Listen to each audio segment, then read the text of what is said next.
Are you struggling to get a dub crank off? These things are a pain in the ass. Been trying to use this for the last 2 hours and failing. I can show you how to get these off by working smarter, not harder. Now this time I'm working on my wife's bike. I just finished my bike, so I failed a few times and finally have developed a technique that will actually get this thing off. Now if you're lucky and you have it, you can use one of these guys, but honestly, this didn't work for me either, right? These things are just cranked down, certainly by the factory, just way too hard. So you really have to think through the mechanics here of like, what can we do to apply the right amount of force? Like what has the most power? Well, the thing with most power in this shop is my legs. So I'm gonna show you how to do that right now. All right, so let's talk about all the things you're gonna need to do this. You're gonna need the appropriate sized hex bit, a breaker bar, or you can use a normal tool with like a pipe extension, just something to give you some good leverage. You're gonna need something like a stool or a block or something. This is just a motorcycle stand I use around. You're gonna need a piece of wood, and you're gonna need a bike with a hub that's pissing you off, right? So what you do is you set this up.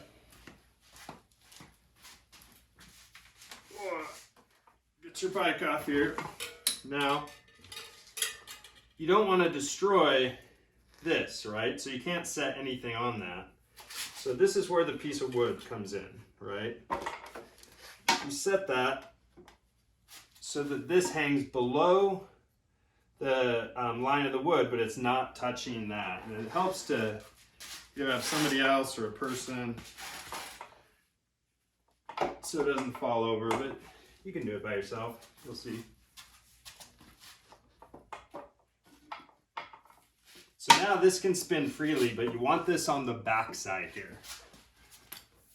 So now, put in our handy breaker bar.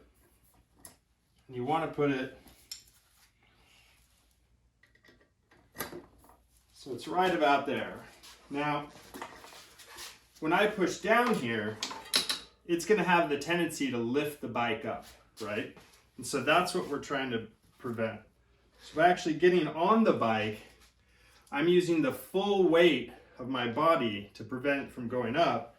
Now I can just step down, and it's done. I couldn't get that off with my impact wrench. I couldn't get that off with anything else.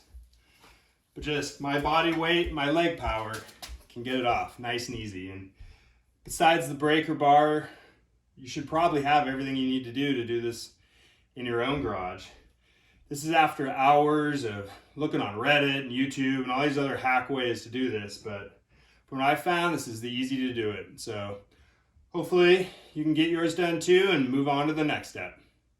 Have a good one.